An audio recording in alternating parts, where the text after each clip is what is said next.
Hello, darlings. You've all heard of Marilyn Monroe. Some of you know Bridget Bardot. Well, now it's time for the Cognac show. I said Cognac, ooh, ooh. I said Cognac, ooh, ooh, ooh. I'm a bubbly blonde, fabulously dressed to impress. One of a kind girl. I was brought into this world wrapped up in pearls. I love to mingle, though my husband reminds me I'm not single. I meet and greet both the famous and the elite. I ride in limousines, drinking the finest champagne, wearing furs, dazzling diamond jewelry. A girl can't complain. I live the upscale life, dining in the finest restaurants, eating the best caviar for free. And no matter how much I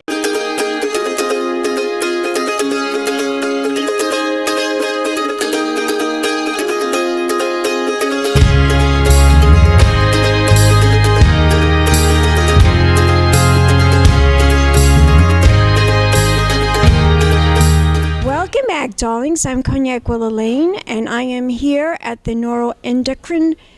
This is a very important charity gala, and it's a deadly disease. It's a devastating disease, and I'm talking to the founder, Ms. MARYANN WAHMANN.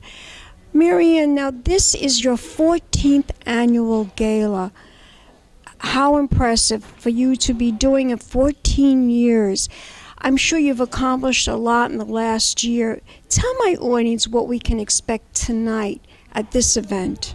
Well, this year we have about over 200 people here, and we have honoring two people, and we have Felicia Temple, who is our honorary chair, who was on The Voice. She's one of the honorees. Yes. She's on The Voice. She was on The Voice, and we have Dr. Eric Liu, who works out in Colorado. He's one of the NET specialists, and we're going to be honoring him.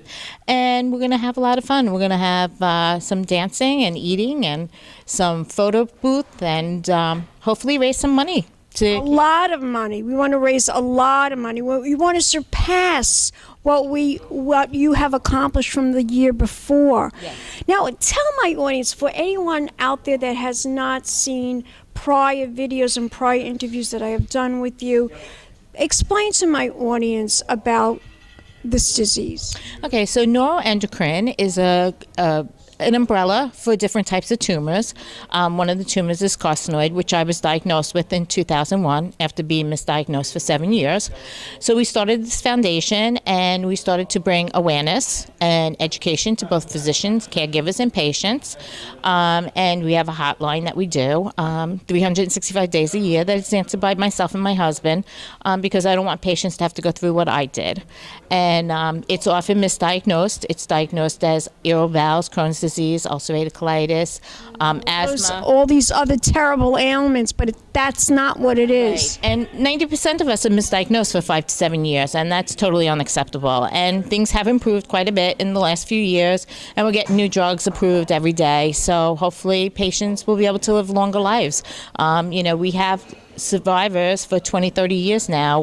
When I got diagnosed, the diagnosis was that I'd be gone in 5 years, and here I am 16 years later going strong.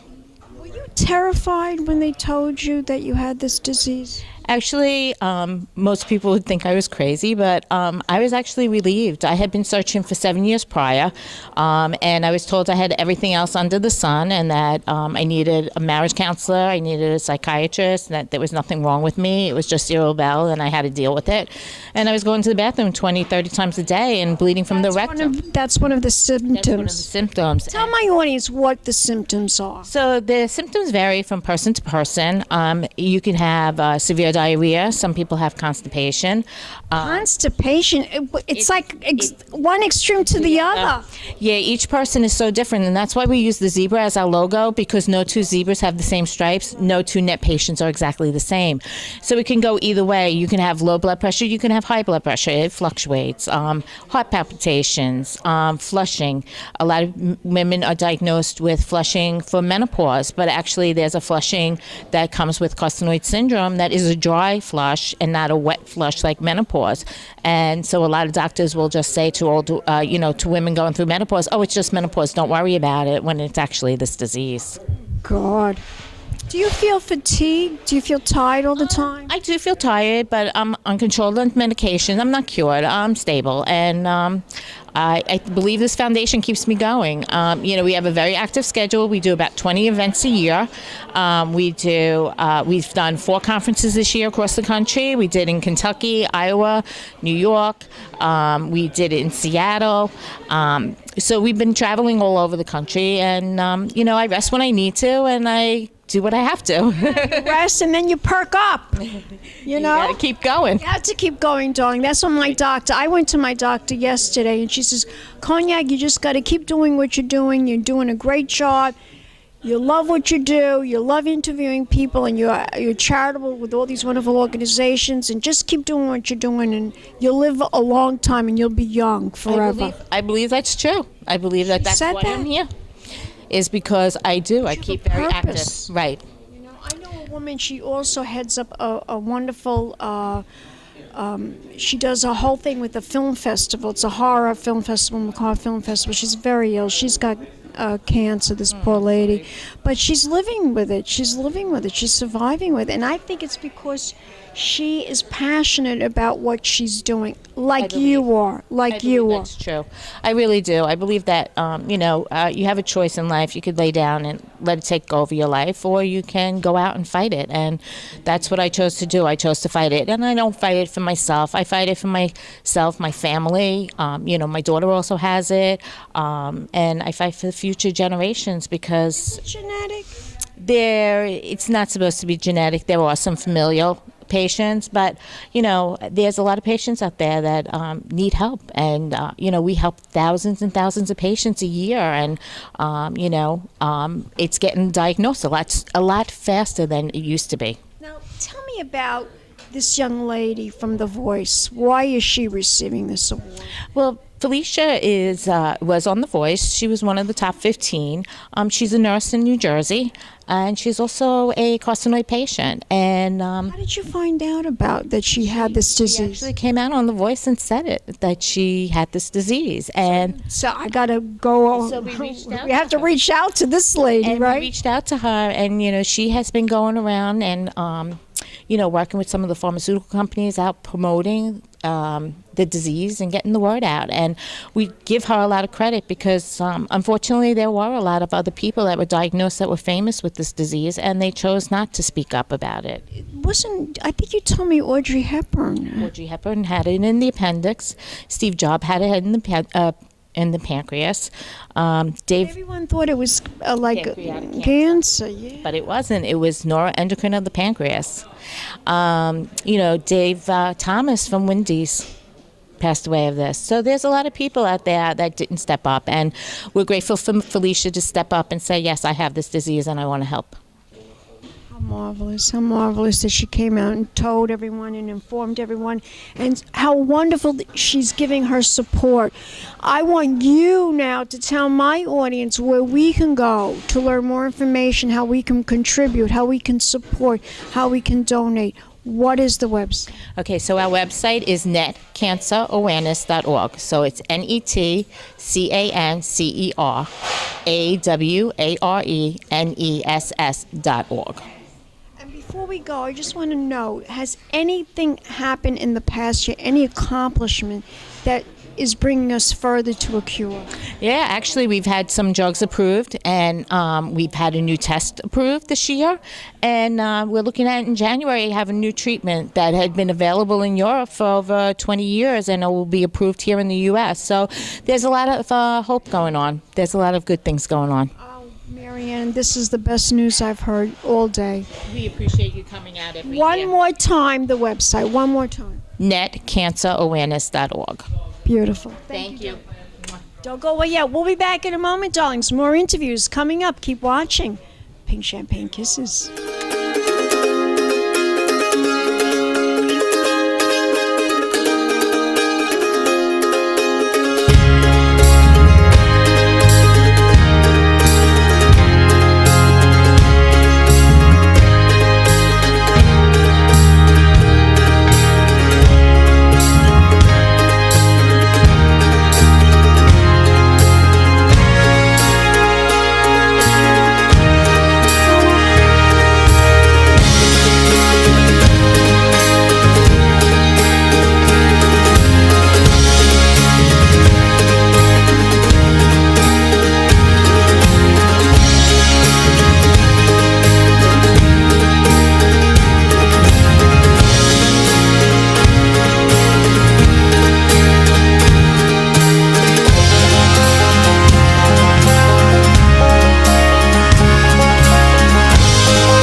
Cognac Wellerlane, and we are here at the Sterling, and it's for a very, very wonderful cause. It's for a very special cause, and it's all about neuroendocrine. It's a devastating disease that many people are unaware of it or unaware of what it actually does. And I'm here with a fabulous young lady. Her name is Felicia Temple, and we all know her best from The Voice. Yes. And she is an amazing singer. Amazing. I'm such a fan of yours, and I just found out that you have this. Tell my audience your story. Tell my audience what happened. Well, first of all, thank you so much for having me. Well, I was having stomach pains, and I went to the emergency room after having stomach pains on and off for months, and they told me that I had an appendicitis, and they took out my appendix, and they found this cancer. Oh my God. So I've had the right side of my colon removed, and I've had chemotherapy and monthly injections. Now I'm pretty much in the clear for the most part. I get routine monitoring. Isn't modern technology, modern medicine, isn't it just fabulous? It is absolutely fabulous, and I'm very fortunate that I am not only a singer, but I'm a nurse, and the hospital that I work at, Holy Name Medical Center in Teaneck, New Jersey, is not only the place I work at, but it's where I get treated at. And they have something called a gallium scan, which is available in very select places in the United States. So I've been very fortunate to be able to be scanned. It's the new gold standard for monitoring. You're so young. If you don't mind me asking, how old are you? I'm 29. I was diagnosed when I was 27. It's 27 years old. That's so young. Do you know, I was watching a TV show about a week ago, and it was all about Jean Harlow. And people thought that she had all kinds of things wrong with her right before she died, but actually really what she died from was kidney failure. She was only 26 years old, and back then they didn't have dialysis like what they have today. And this poor little thing, she died.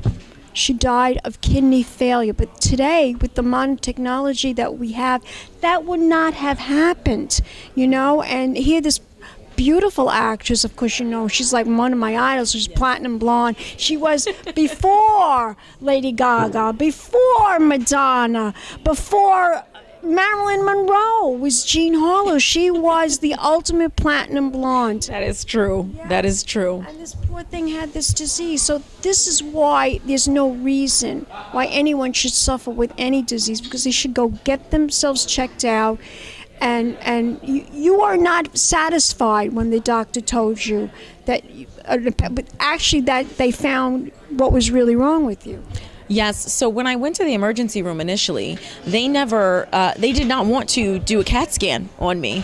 And that's why I tell patients, you have to be your biggest advocate, because, you know, the hospital's there to treat you, but a hospital can kill you, you know, and you have to be your biggest advocate. And I said to them, please, I'm a nurse, do me a professional favor and get me a CAT scan, because if you tell me to go home, I'm going to go home with this pain and I'm never going to come back. Oh, wow, so you actually told them, give me this CAT scan. A CAT scan, you know, and they did. And they said, oh my goodness, you have an appendicitis. And even then I said, no, I don't. But they were adamant, and I said, hey, if this is going to help. These were doctors? Yes. Which, when, you know, the scary part is, even when they look back on the scans, knowing that I did have this tumor, they can't see it. That's how elusive this type of cancer is. They can't see the tumor on the original scan. So it's very scary. So what happened? Technically now, you went back. Did you study up about this disease? What made you learn more about it? What made you fight it? And why are you here today? I mean, how did you get the treatment that you needed? Well, I looked around online. I was a nurse myself. I am a nurse myself, and I had never even heard of this before. I never heard of it either until I came here about a couple of years ago. Yes. So I said, you know, let me read up and do, you know, all the research that I can. And I started asking some of the doctors around my hospital, do you know anybody who specializes in this? And lucky for me, my oncologist, Dr. Condemi, he does research in it and he specializes in it, and he sees almost all of the carcinoid cancer patients in my area.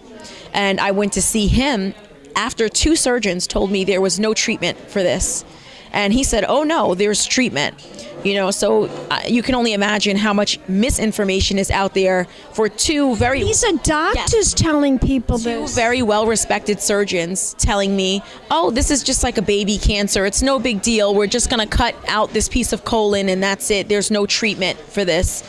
So to be told after that, by a specialist, no, there absolutely is treatment and there's help. Now you did get this cut out of you, and you had the chemotherapy. Are you on any specific drug now that's helping you fight this disease, fight this cancer? Well, luckily enough for me, a lot of patients that have this disease get something called carcinoid syndrome. I was very fortunate that I never got carcinoid syndrome, no flushing or any other weird symptoms. So I don't have to be on sandostatin, which is what a lot of the patients are on. I just get monitored. I go to the oncologist every 3 months. Every 3 months. Okay. Well, you look like you're a beautiful girl. You know who you remind me of? Because I've interviewed her. She's also very beautiful too, but she's older than you. But you remind me of it. Yes. I get it all the time. Vanessa Williams. I get it all Only she has lighter eyes than you. Her eyes are more hazily, but you have the same eyes, the same face. Oh, well, I hope just I as age beautiful. just as Oh, gracefully. you will. I know. No, I interviewed her a few times. I interviewed her a couple of times at Fashion Week. Oh. Yeah. No, I interviewed her at Carmen Mark Valve. I also interviewed her at Helen Yarmick. She loves Helen Yarmick furs. Oh, okay, very nice. This is a Helen Yarmick fur. Oh, nice. Helen Yarmick, I need a zebra print dress too, if you're watching. I want you to tell my audience, where can we go to learn more information about this horrible disease? Where can we go to support and donate? What's the website? The best place to go is www.carcinoid.org. They are the hub for everything carcinoid cancer. Where can we go to follow you as a fabulous talent and singer that you are, darling? You can go to www.FeliciaTemple.com. It's FELICIATEMPLE. Beautiful. You're gorgeous. Don't go away yet. We'll be back in a moment, darlings. More interviews coming up. Keep watching. Big champagne kisses. Welcome back, darlings. I'm Cognac Wellerlane, and we are here at the Neuroendocrine Celebration of Life. This is all about this terrible, horrible disease, but I am here with one of the honorees tonight, Dr. Eric Liu. Doctor, you must be thrilled about receiving this award tonight. Tell my audience, what does it mean to you to receive this award? Oh, it's such an honor. It really is. I've known MARYANN and Bob WAHMANN for a long time, and they've been doing a lot of work helping people hear about this disease and really creating a lot of awareness for it, because a lot of people don't know. A lot of people have never even heard of this disease. Exactly. A lot of the times, people don't even know that Steve Jobs, the Apple guy, died of this disease. And so the more we can get out there and the more we can tell people and the more doctors can learn about it, the better, because we don't learn much about neuroendocrine. And a lot of doctors don't even know what this is. You got it. That's exactly true. And so tell my audience how you found out about this illness and why you are a big supporter. I mean, tell us the story, your story, how you became involved. Well, my story is interesting, and you have to believe in the universe a little bit. But I got my first job out of school, and my chairman of surgery wanted me to become a neuroendocrine expert because he had a friend who had neuroendocrine. So he shipped me, my wife, my 2-year-old, and my 4-month-old to Sweden. And we lived in Sweden, and I learned all about neuroendocrine because they had the best clinic there. And when we came back, I started to do neuroendocrine. And just as fate... Very few doctors probably that was actually treating the illness. That's what it sounds like to me. Yeah, there are very few. I'm actually a surgeon by training, and so I do a lot of surgery, but we help take care of them. And it's a complicated disease because it encompasses a lot of complicated and a lot of different doctors, a lot of different symptoms, a lot of different medicine, a lot of different surgery. And so taking care of these people is a lot of work, and it's very complicated. There's no cure. There's no cure. But you can live with it? Yeah, and that's exactly it. So, when people think of cancer, they think, oh, I'm going to die, right, in 3 months or 6 months, what do I do? But when you're well cared for, there are some of these very slow-growing cancers that people can actually live with. I know it sounds crazy, but it actually does happen. No, I had cancer too. I had breast cancer. So you're a survivor, so you know what it is. And sometimes it's great if we can cure them, it's wonderful, but I never say we can cure them because frequently it comes back. But even when it comes back, we can still treat them and keep them going for years and years and years. And this is such a wonderful event because it's an event about hope. It's an event about, just how people can live with it. And we have so many new tools for diagnosing it and for treating it that I really feel very, very hopeful for all of our patients in the future. I'm so glad that I'm speaking to you and that you're telling my audiences, because there's so many people out there that are so terrified of, they think they're going to die. I know. And, unfortunately, sometimes it does happen. There are very aggressive cancers, and it happens to young people as well, too. But this neuroendocrine cancer is a little bit more unusual. If it's well treated with surgery or medicine or things like that, they can actually live a long time, and sometimes a very, very good life. Ask you, are you classified as an oncologist or just a surgeon? I'm not quite sure. Yeah, so I'm, if you want to just put me into a bucket, I'm classified as a surgeon. But I really consider myself a neuroendocrine specialist. So I like to take care of all the aspects of a neuroendocrine patient's care, whether it's digestion or breathing or surgery or hormones or medicine or anything like that. I really like to feel that the clinic we have, so I'm from Denver, Colorado. And It's cold up. It's not as cold as you think, actually. But I'm from Denver, and so we have a very nice clinic there with a lot of wonderful people, and I work at a great hospital, and everyone in the hospital is very familiar with neuroendocrine.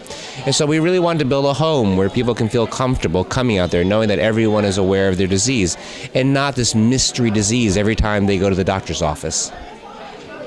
If we want to find out more information about you as a doctor, patients out there that may be watching this, where can we go? Do you have a website? We do, actually. So I work very closely with the WAHMANN family, with the Neuroendocrine Cancer Awareness Network, which is what tonight's wonderful event is about.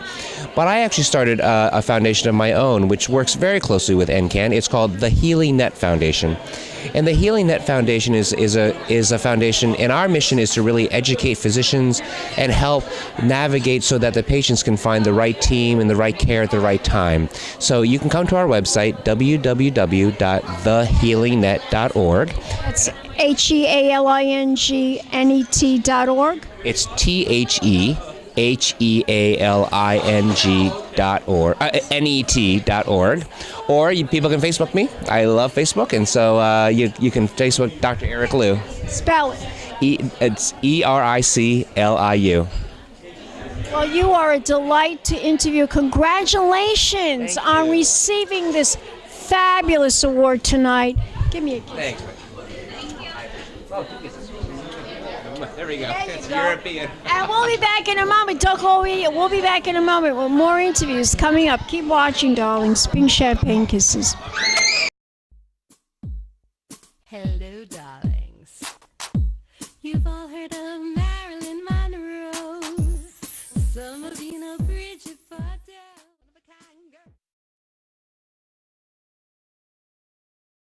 It's been a Crybaby Productions, darlings.